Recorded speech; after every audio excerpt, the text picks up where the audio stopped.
So thank you so much for having me and for opening up this very important conversation. Thank you to you and Dawn and to Harvard.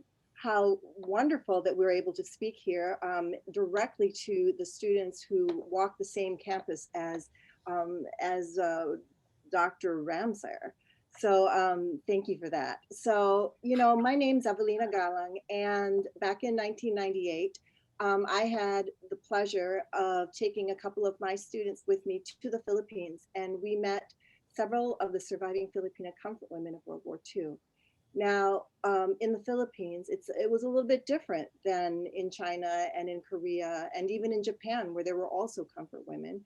And those comfort stations were actual buildings, were actual like almost like hospitals, if you hear of some of the other scholars talk about it. But in the Philippines, it was more like the comfort stations were makeshift, right? And there were about 1,000 all over the Philippines, women and girls who were taken and who were kidnapped. And they were part of this military sex slave camp created by the Japanese Imperial Army.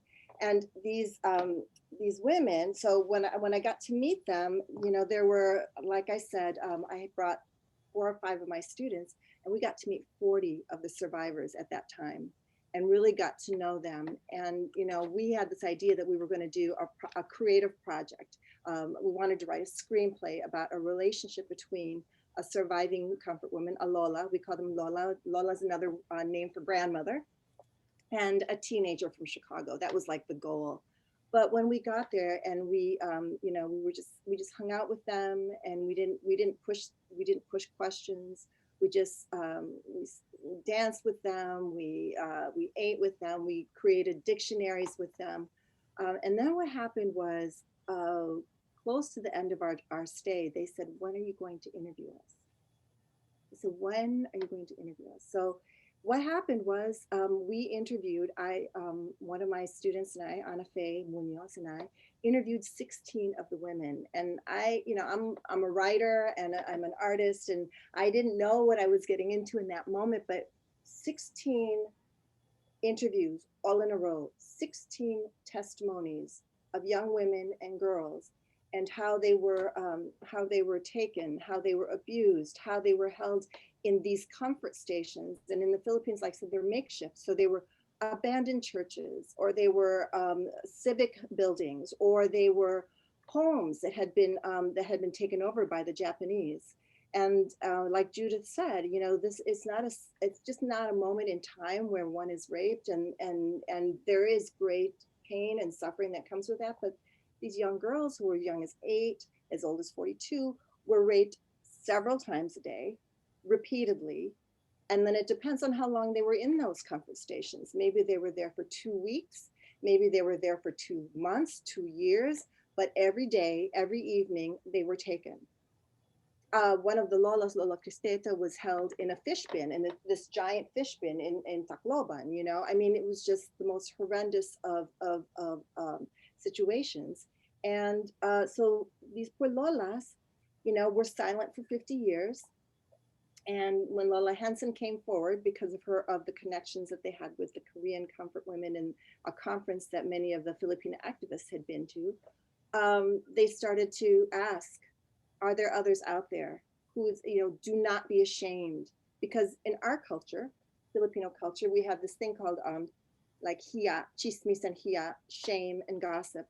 And so you can imagine this horror of having been taken and raped like that was embarrassing to the girls and the women, and then even more so for the families. And so there was this whole culture of shame that was built around that. So there was silence and nobody talked. But when Lola Hansen came forward and she asked the Lolas to come forward, they started to come forward. And they were really the first. Once they started to make their mark, they were the very first to really ask on their own behalf for 3 very specific things. They wanted reparations, as we've heard, as Lola, how many was asking for? Reparations, yes. Whom, by the way, the last time I saw her was when House Resolution 121 passed, and I got to sing and dance with her. Enjoy. Okay, I'll tell that story later. But anyway, the Lolas they wanted reparations. They wanted a public apology. A public apology is something they have never received. They've had these sideway kind of, oh yeah, we said sorry, but never one where the Diet voted on it and declared a public apology. And the most important thing that I got from the women that I talked to is they wanted their stories told, and they wanted them in history books, and they wanted it to be a part of our documentation so that we understood as a people, as humanity, what war does to women. And time again, when I interviewed the Lolas, the thing that they wanted to say is, we do this so that it will never happen again. Never again, they say. And to the point that was made earlier, every time a woman gives her testimony, it's not just that it's like on the surface. When they give the testimony, they relive the horror, they relive the trauma. So, they're not just telling a story like back in the past when I was a kid. They are actually going through it and reliving it and feeling it in their very bones. And, it just used to just so impress me that they were insistent, and they were insistent because they wanted these things, but they also wanted to make it stop. We were talking about like the repetition, the impunity, right? Well, they wanted to make sure that the girls that came after them, that the daughters, that the granddaughters, that my nieces, that my grandchildren will not have to endure the same thing. And as we can see, there hasn't been an apology, right? And as we've talked about, it's still going on in these different forms. And the Lolas and the Hominis, they're all part of a larger continuum of the way women are treated here in our world. So yeah, that's a little bit about them. I'm glad you mentioned that because it is so true. Actually, with the comfort women, with the thing with Japan, and until today, in every single war that has happened since, there was not a single country that went out and apologized for what they did to women until today. So everybody here who thinks that we've moved along, nothing has. And as you mentioned, women are always shamed by their societies. Even in the West, people think, I mean, we can look at this, the situation here in the United States. And now with COVID-19, I mean, just look at as they said, the rise of domestic violence all over the world has happened. And still women are ashamed to come out and talk. And that's just domestic violence, let alone absolute rape and other stuff happening. But having said that, my question to you is the narrative. It took so much for the women to come forward and take charge of this narrative. And it's still hard. Yes. I mean, and we won't just say about the older ladies, even young girls now, there are a lot who are out there who won't be able to talk. I mean, we have I'm a member of the Title IX in Harvard Kennedy School. And for all the Harvard Kennedy School people and guests that we have here, we want you to understand, this is not just us or Evelina or Judith doing this or Dawn. Each and every one of you is an ambassador for this situation, for Comfort Women, for women's rights. And so we hope you're enjoying this. But narrative, Evelina, what is the importance of women owning this narrative, and who has been leading this narrative? It seems to be not them most of the time. Well, I have to say, so, the women that I talked to, and I have to say, I went back repeatedly. So just, so also that unlike that paper that came out of Harvard where there was really no evidence and no signs of any kind of scholarship, I did go back to the Philippines on a number of occasions and on a Fulbright, and I interviewed those same women that I interviewed the first time several times, and I was able to take many of them to their sites of abduction. And so imagine that, and also taking them to the places where they were held and to their hometowns, several of them. So, and it was so important because I have to say, these stories were bottled up in their bodies. These stories were there, and as they were there, when they didn't speak them, it manifested in the sense of cancers and sores and boils and chronic mental illness, and so many different ways that the stories were trying to come out through the body. And even I myself, as somebody who listened to more than 40 hours of the testimonies, I could feel the fatigue and just, you know, what it means to like receive those stories, right? So first of all, the importance of speaking your truth, the importance of giving yourself freedom by speaking what has happened to you, and the women's testimonies. That has been very, very important for the women. And I have to say, like through the years, it was so beautiful to see that as they began to speak their stories in this kind of quiet way and tearful way, and a way where they would guide my hand to their war wounds, you know, the scars. Um, they they took on this kind of power. They were superheroes, and they went from being survivors, victims, to survivors, and then from survivors they became advocates, and from advocates, I mean, there's so many photographs of the Lolas in the Philippines on the streets protesting. And you know, they're the heroes of so many Pinay in the Philippines, you know, and here in the United States too. They are the example of what it means to be a strong woman, because they have been able to free themselves of this story. They have been able to demand the justice that they want, and whether or not they receive it, so many have passed on. Of the 16 women in my book, only one is still with us, right? They have, as Lola Lee says, you know, they're on the other side, and she's fighting so that when she sees them on the other side, she can tell them what she did. Well, you know, so many of them have already passed, but that does not stop us from wanting to tell their stories. So I think it's so important that we tell these stories for the reasons why their testimonies become evidence to refute the lies that so many of the right-wing Japan revisionists, you know, are claiming, but also just for women, girls, and themselves to release the stories, to be able to be yourself, because you are no longer being held prisoner by the pain of that sorrow. You know, I think that's really important. I don't know if I've overstated or not, but No, you did. I mean, you did explain that it is, and we're so blessed for all the Lolas out there who came out and spoke. And the sad part is there are a lot more young girls and Lolas who from different countries around the globe that still haven't come out to speak. Um, what is the threat to us, the current generation and the younger generation?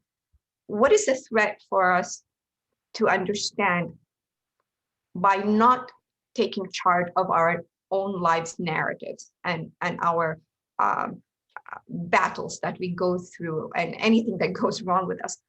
yeah. What is the threat of not standing up and talking? Wow. I'm going to be 60 in April. And as I've gotten older, I have realized that the most important thing that I can do for myself or my nieces or my stepdaughters is to tell my truth, is to live my truth. And so when you relinquish your story, when you let another tell your story, first of all, they're not going to get the story right. Second of all, they're going to make assumptions about you, or they'll have expectations about you. And then you will be living someone else's life, right? I also happen to be, among the many things I do, I am the board president for Voices of Our Nation's Art Foundations, VONA. And it is a workshop. So if any of you out there are writers and writers of color, it is a workshop for writers of color.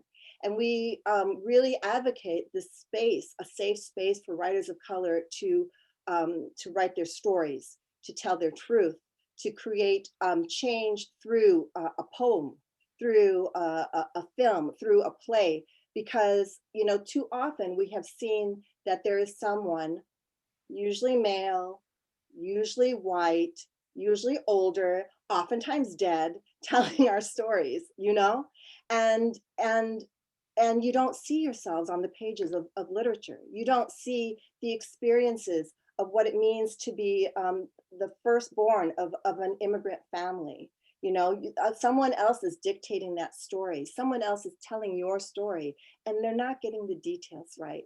They're not getting the nuance right. And that means you don't have the power to live the life that you want to live. So one, that's really important. And two, when you do own your stories, then it can open up possibilities for you to take positions of leadership. And I think this is really important when you talk about what do we do, where do we go from here, how do we, You know, it's so important for us to like, even in a horrible white kind of institution where they've got old laws, old rules, old books, old men, you know, it is so important. And it's difficult to be in those spaces, but it's so important to kind of find a way in, to be in a position where maybe now you're no longer the student, you're the teacher, or you're no longer just the teacher, but maybe you're the director of a program, or maybe you're no longer just the director of the program, but you're the dean of the college. I mean, these are places where once we women, and oftentimes women of color, once we get into those positions, we start to create that change, and we get to live not only our lives, but create a way for others to live their lives. So it's so important to tell your own story. Absolutely. For us here at HKS, we're very, very involved in government and how we can help government, and how all of us who represent the school and hopefully go into public service, Yay. the importance of policies. How can women improve their narrative and own it in a way to promote themselves and be able to participate in policy making? Not just in the United States, we're talking again, I'm trying to get everybody to understand this is a global issue. So globally, it doesn't matter which country you're from, which continent, that's what we want you to do, so that we can safeguard our interests as women. And what is the role of men in this with us? I mean, Men should be listeners. They should. My husband's also on this call, he knows. Men should be listeners. I mean, you know what? There was a very horrible thing that happened to our nation a week ago. You know, this massacre in Atlanta, predominantly women, predominantly Asian women, and the humanization of the perpetrator by the police, and really not talking about these beautiful women who were living their lives and just trying to do, you know, just trying to go about their business, and were massacred, right? So, I mean, I think it's really important that as far as policy goes, you know, there are so many different ways that you can go about that. You can as Judith was talking about, you join organizations and collectives, and there are and they don't always have to be the government. They can be you know, NGOs. They can be groups in your school. They can be organizations that you create and you found, very much like the founders of my organization, Bona. You know, the writers of color who were out in the world, and they said, hey, there's nobody nurturing us, there's nobody teaching us in the schools. And so that was the writers who got together and they created this organization. Now there are so many writers who've published books from their perspective, our stories, and it's in part because they had a place to go. So if you as students do not see an organization or a place where you can start talking about things like, how do we change things? What kind of policies are we looking for? I mean, I would like to say to President Biden, I would like to see some Asian American representation in his cabinet. I don't see it. I mean, I love Kamala Harris, don't get me wrong, but she's only one woman and there's a lot of us, you know? So like, one of the things I'd like to see is I'd like to see representation in those places. And there are ways that you can do that. I just saw recently a call for students to be interns at the White House, especially there's the AP Asian American Pacific Islander initiative. You know, so there are always like these opportunities where you can just step in and get a taste of what it's like to start to create policy and change. And I think that would be like one way of doing it. thank you. Thank you. Thank you, Evelina. Thank you, Judith. And I want to be able to give time for people to ask questions. So everyone, our dear participants, you're free to raise your hand, please, so we can call upon you and ask whatever questions you want to have of our guests.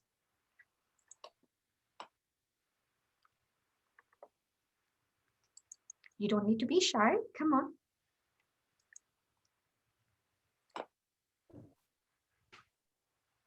Alice. Yeah, thank you so much for hosting this event. I apologize that I'm in the car right now. And so, yeah, I really appreciate everyone sharing their story and experiences. And my question is, you know, as you know, you kind of mentioned a little bit of this, but as students and public leaders or just people of influence in some way that we are, just as students at the Kennedy School. I'm wondering, what can we do? What immediate actions can we do to help this cause? And also, I've heard about the Comfort Woman story before, and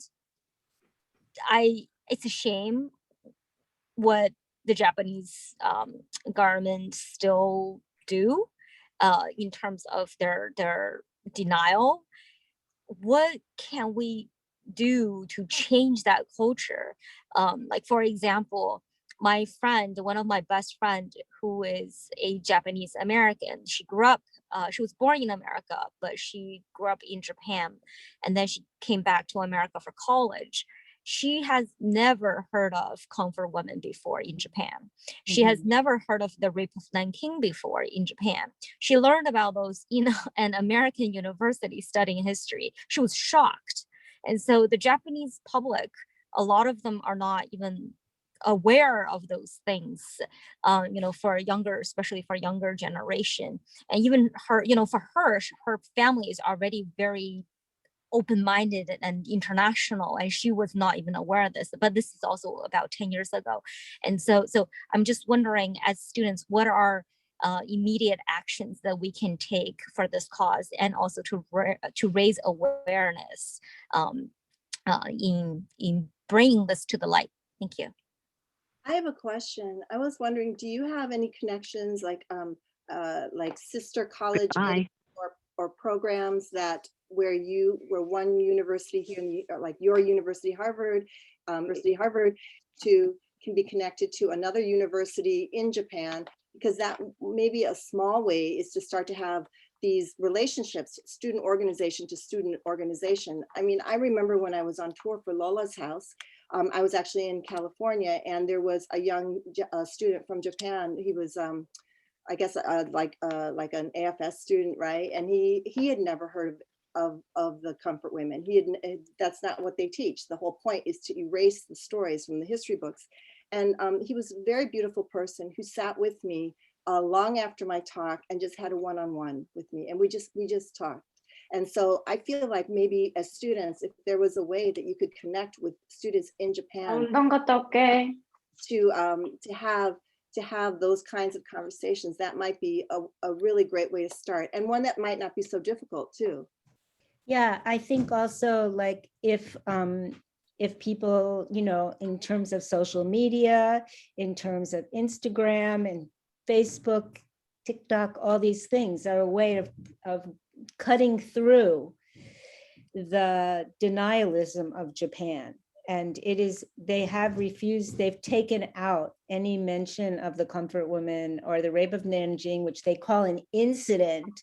They killed hundreds of thousands of people in 6 weeks, and it was an incident, and they've taken it out. And so that's a way. The other thing, like, we're trying to get UNESCO to put the Comfort Women documents as part of the memory of the world, and Japan has blocked it and said it shouldn't, and so they haven't done it. That's another way. Building I really agree with Evelina that you don't have to be in government. Actually, so much change has come out through grassroots movements. Either you look at the Comfort Women, you look at the movements in the Philippines, you look at Black Lives Matter, you see how this huge upsurge actually is changing history, or the Me Too movement. So that can be done in many, many different ways. And I think reaching out across and educating people, we know, like, people who have come, like last year from Japan, had never heard of the Comfort Women. When we did the statue, we had Japanese students. So I think all of those ideas are good ones. Thank you. Thank you very much. Anybody else has a question for our guests?